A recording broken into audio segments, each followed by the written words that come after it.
Good morning. Thanks for clicking on the video. I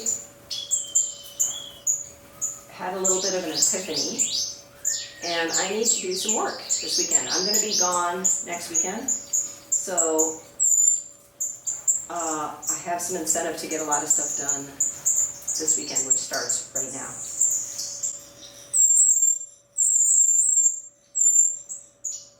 The 3 strawberry chicks have fled.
Okay, so here's my epiphany. So, and actually YouTube helps with this.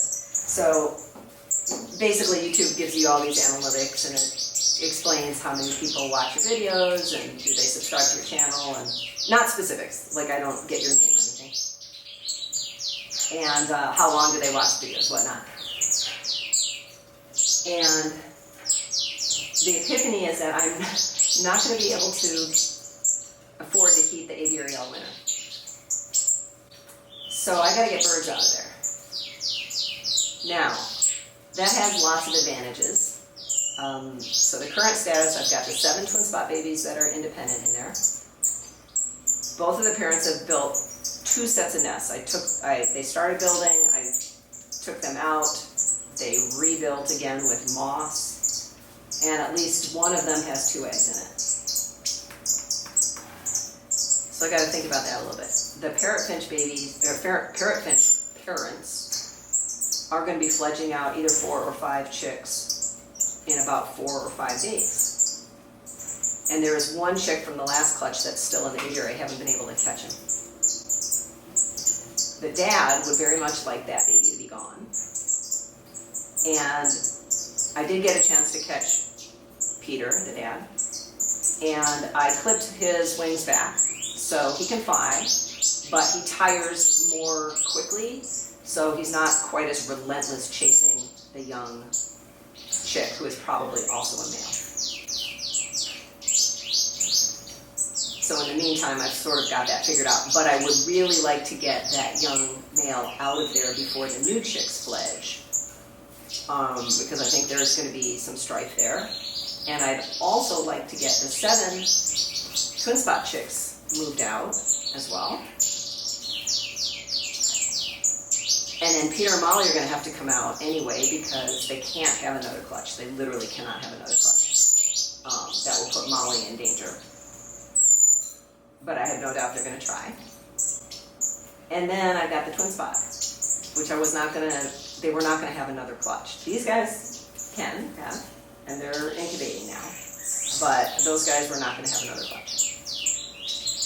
I don't need the genetics. I've got other birds in for the spring that I'm going to put in there and see if I can add more diversity to the genetic mix. And I don't know that I have homes for them either, more chicks. Plus I get to clean, like thoroughly clean. So this kind of revolving door of breeding in there. I don't like to clean when the chicks are about ready to fledge, because I can cause them to fledge early. I don't like to clean in there when they've newly fledged, because they panic and they get all freaked out when I go in there, let alone go in there and drag a hose around. So anyway, emptying the aviary enables me to get it all nice and clean, and I've got a couple other projects that I'll do as long as I'm doing that.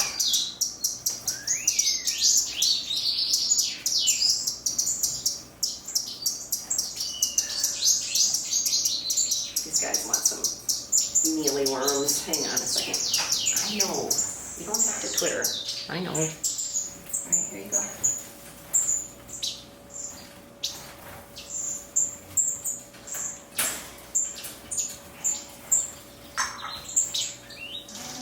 You guys want some too?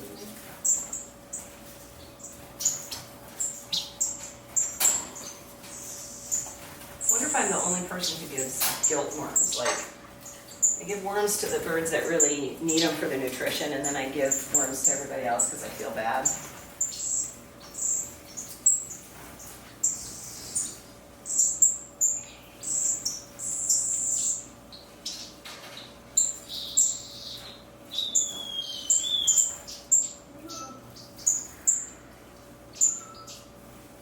Okay.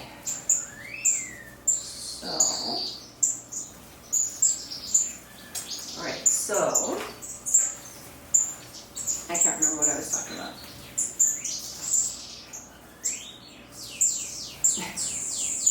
I actually make project plans for my bird stuff. Alright. In addition to that, this violet ear pair has to go to the airport early Monday morning.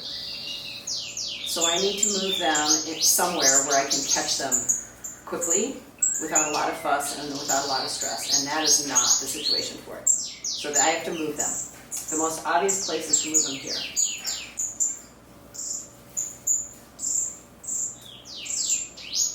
Before I do that, I would like to band these guys. It's been almost 2 weeks of quarantine.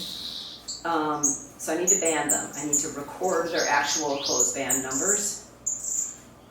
And I think I'll treat them for lice and mites while I'm at it because of the balding and a lot of the other things. I know that's stress related, but there's a possibility that maybe they've been exposed, so I think I should just take care of that as long as I have to get them in hand anyway.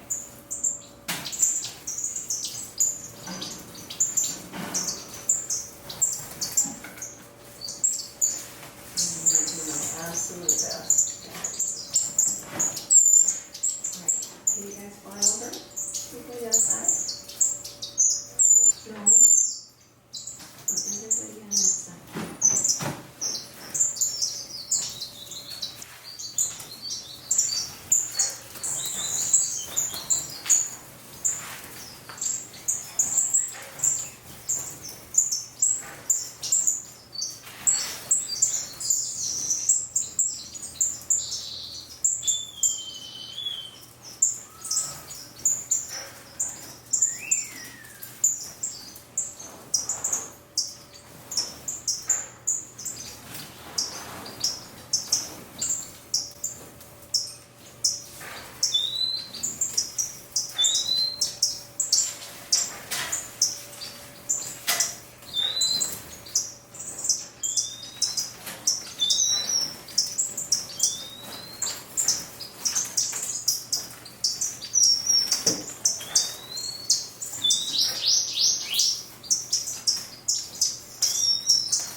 The reason that I'm trying to get information off of the original closed band is because, number one, I'd like to know who the breeder is so that I could contact them and get some specific information about if possible, which chicks are related, what exactly the subspecies is. I think it's Aviary, but I'm not 100% sure. And I would like to know what month the chicks were hatched. I know what year by the band, but I won't know what month, and that determines when they become a year old, which is important to me when I think about allowing them to breed. I like the females to be at least a year old. That's done. 1, 2, 3, 4 females. 1, 2, 3, 4 males. Okay, everybody's accounted for. So this is cool. I have one 2020 female, which means she would be guaranteed old enough to breed. The rest are 21. That's handy. I have 2 littermate boys. I can tell from the band. Okay, but I got some information, which is good. All right. Number 2, I gotta get a hold of you guys. I think I'm gonna let them all rest for a minute. Do you guys want to give me more worms? Guilt worms?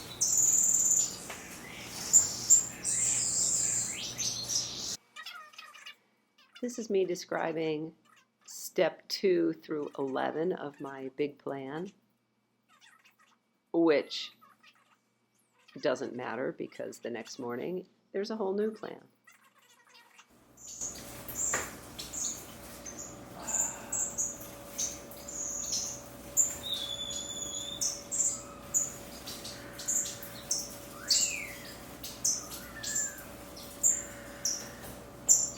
Yeah, it'll work. I can make it work.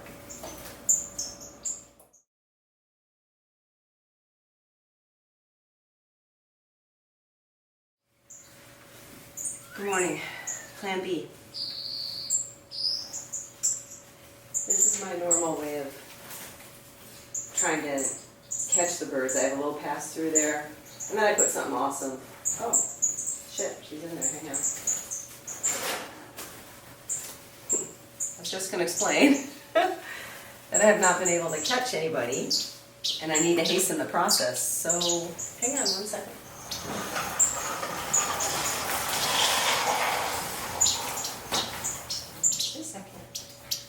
You know what? You stay. All right, so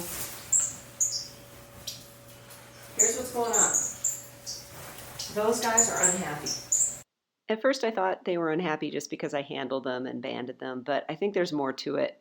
When I took away this side of the cage to make room for the violet ears, they just sort of shut down, and so I'm worried about them. That species is super active and super agile, and they need room, and I know that they've been cramped for a long time and going through quarantine and now here, so I'm going to move them into the big cages. That was my original plan anyway, that they could finish out their quarantine with a little bit more space, and I have an opportunity to do that now, so I'm going to take it. But first, I have to get this violet ear pair set up for their trip to Atlanta. Okay, that job is done. Yeah, finally you get your worms after all that hard work, huh? All right, next.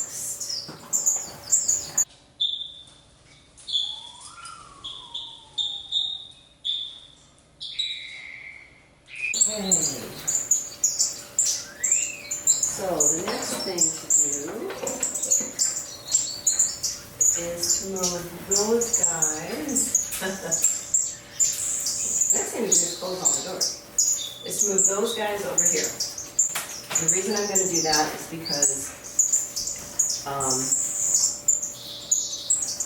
if I join these two together, it's a little bit easier for me to maintain because I don't have to dig around in the back to get to get to the water and the food and stuff. So if I'm going to have a single wide cage, it's going to be this one for now. And chances are pretty good that's going to be a short-term living situation for them.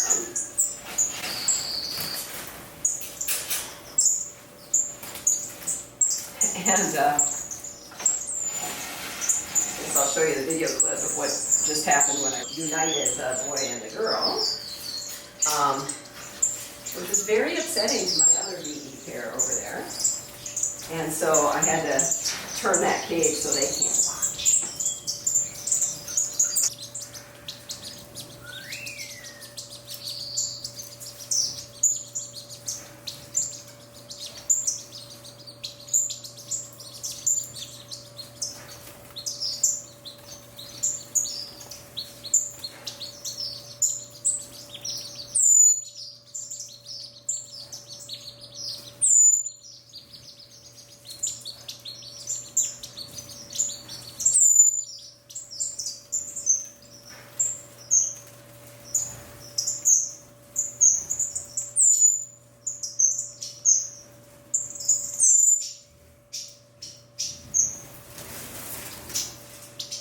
I mentioned that I didn't know what breeding condition these birds would be in when they arrived. That's why I wanted to be so careful to separate them, which is a good thing that I did. Because they're in pretty much prime breeding condition. Okay. Yeah, you want to move over? Good, nice. Oh, you come over. Oh, keep going. These guys are so tame and friendly that my normal herding technique to get them to move doesn't work very well, which is kind of cool.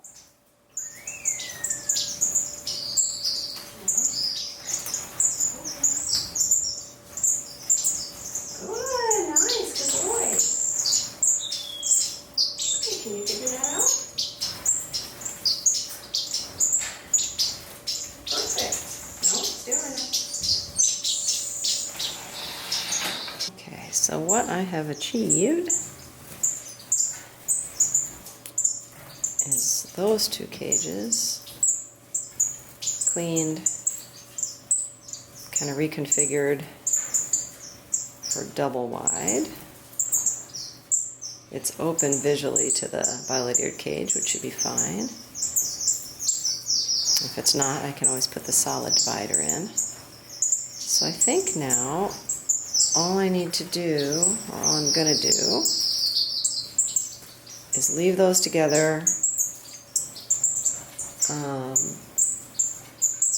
roll them over, line up the doors, and just let them exit as they would like. That can take all day if they want.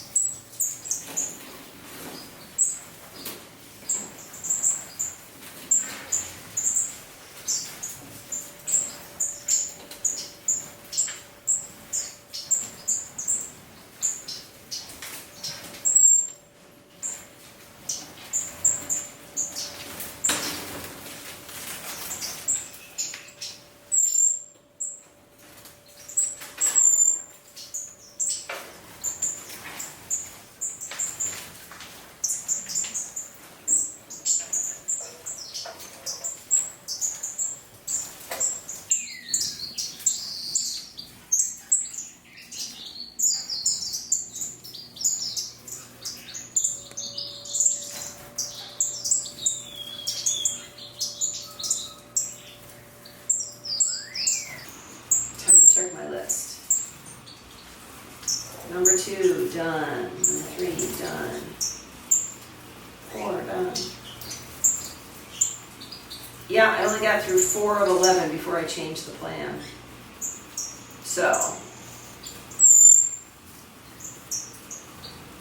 black cheek look good. I think they're happier. It's now that I have them banded, I can start to kind of keep track of who hangs out with who, and get to know them as individuals a little bit more. So I'm really excited about that. All right, so these two are empty, but they're not cleaned yet, and they need to be cleaned before I do anything else. But I think that's enough chaos for today. Hi. Hi. Did you have a bath? Yeah, looks like you did.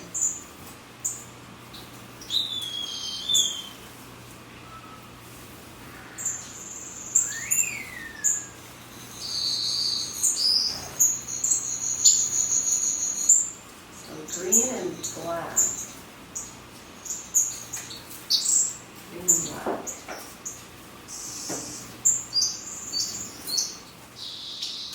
Anyway.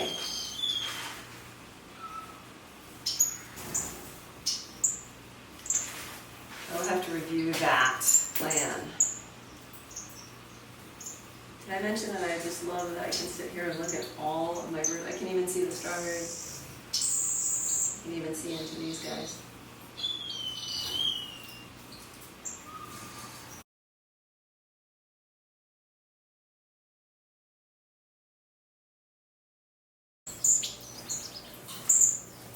Good morning. Act 3.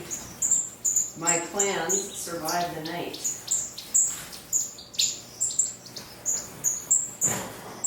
So, and they're pretty simple and not worth really videotaping.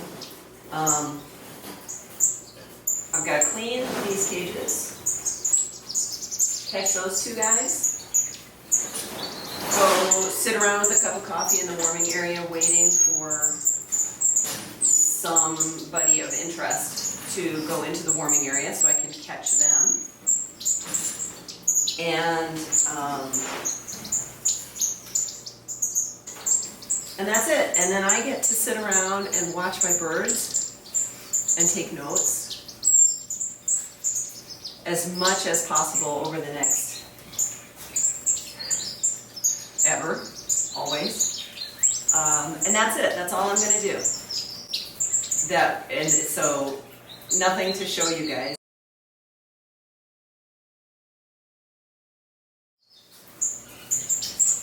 The only thing that will be interesting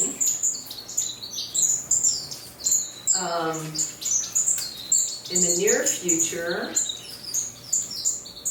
I guess, will be what? You guys will be independent. I guess those chicks will hatch. Strawberry babies will be starting to molt. And I'll finally know for sure who's male and female there. Parrotfinch babies will fledge. You've seen that before a million times. As it looks like I am not going to move all the birds out at the same time. I just have to pick a time and do the cleaning sort of in stages and more. You know, I have to take one rock out at a time, clean it, put it back, that sort of thing. So that's just going to be a long process for the next while. And yeah, that's it. So maybe what I do is I call this one the wrap up, and then eventually in the spring, you know, these guys will move into the aviary. So for sure, I will pick up videoing then because that's an interesting process. If you're curious about what I'm watching for, it's exactly the same thing as what I did with the greenback twin spots. So I do these experiments. What happens if I add a nesting structure? What happens if I add nesting material? What happens if I provide this kind of live food versus this kind of live food? What about this brand of bloodworms, this brand of bloodworms? I'm just doing experiments and making note of how the birds react.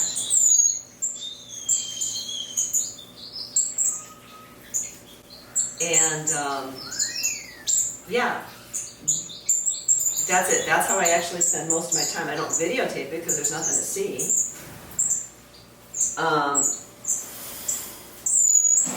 But that, to me, is the best part of taking care of the birds, is learning about the birds. So, and by then I'll know, you know, the males and females of the parrotfinches. And then it's going to be, 6 months before the new twin spots grow up, and so more of the same. Same. So, if you've watched this far in the video, thank you very much. I think I'm kind of feeling pretty good about what I've shown this year, and over the course of now it's 3 years, I guess. And hopefully that gives you a good idea of at least how I take care of finches, all the ups and downs. And mostly ups, some downs. So, yeah, thanks for subscribing. Thanks for the comments. If you leave a thumbs down, you can let me know what you don't like. I'm not saying I'm going to be able to change it. If you don't like it, that it's too dark or I'm too far away or whatever. Because otherwise I can't really interpret it. It just means either you don't like the content or I talk too much or I don't know. Who knows? Okay.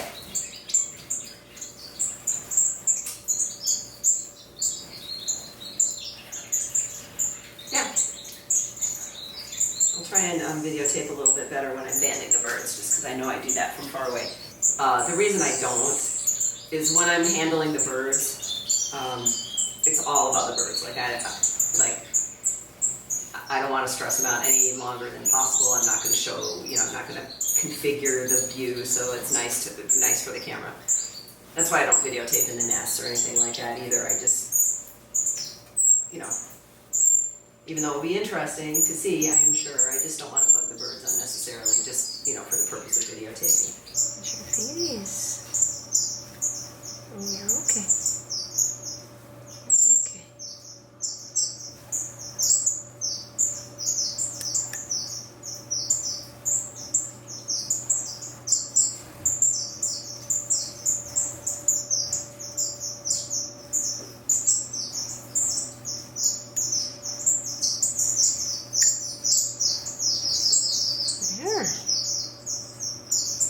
Hi, you're so tiny. You're beautiful. You're gonna have some new friends. Hi. Okay. I don't know if this is even focusing. The reason this is cut out is so I can spring it closed, because these white ones want to break. They're not as flexible for some reason. Different manufacturing, I guess.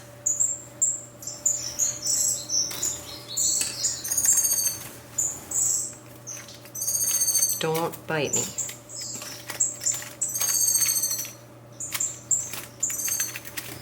I know, we have this argument every single time. But I'm asking you, please do not bite me.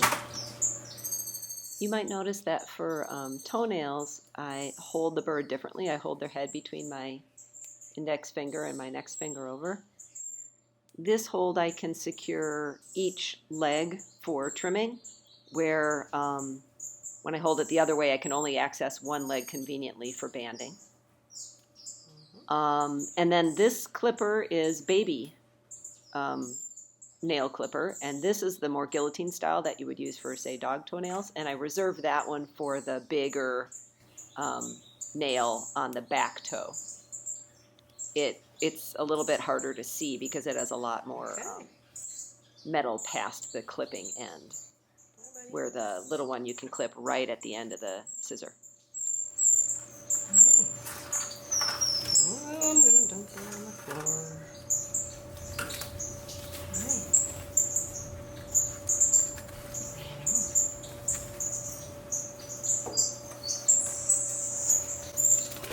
Nope. Oh my goodness.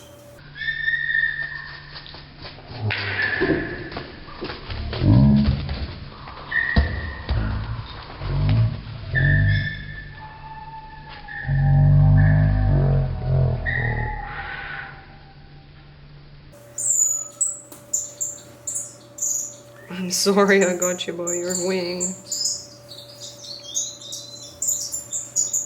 Okay. Let's try this again. A little feisty thing. You're fine.